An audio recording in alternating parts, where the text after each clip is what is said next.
mangkuk stainless steel. Agak-agak macam mana bunyi dia kalau kena tembak dengan Air Force Superior dan juga soft gel. Menarik kan? Aku nak tahu macam mana bunyi yang terhasil tu. Jom kita cuba.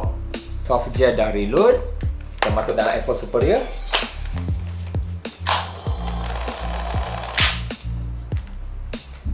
Sebelum aku nak tembak, macam ni bunyi mangkuk stainless steel kalau kena ketuk dengan sudu. Cantik kan bunyi dia kan. Kalau boleh kita cuba tembak dekat bahagian bawah ni. Ni, tepat pada bawah ni. Pungkok dia ni. Amaran, bunyi nyaring, jauhkan telinga anda. Round 1.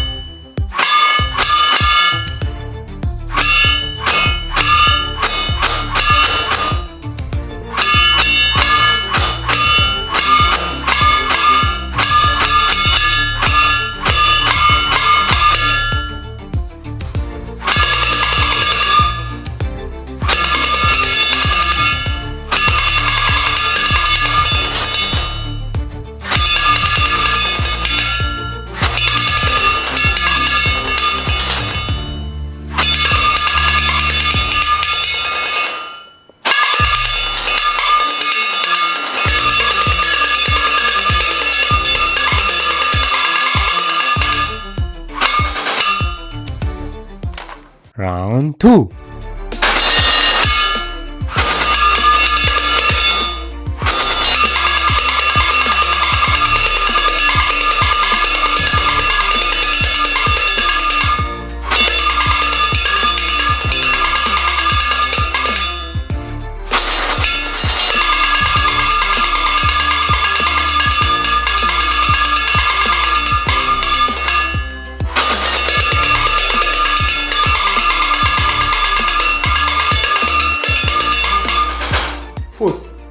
Bunyi dia memang sedap gila dengar oi. Hampa nak tahu satu perkara tak? Perkara ni aku perasan masa aku tengah buat post processing, tengah editing lah kan.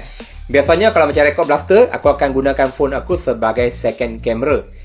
Bila aku dengar balik footage phone aku ni, mikrofon phone aku ni pecah oi. Tak percaya cuma mendengar. Macam mana bunyi pecahan? Memanglah audio utama berdengar dekat video tu, audio tu tak pecah. Sebab audio tu dirakam menggunakan mikrofon yang berkualiti. Untuk phone ni, biasanya aku tak ambil audio dia. Dia punya bunyi kuat dia tu, apa nak tahu, bingit tu telinga aku masa aku tengah tembak tu.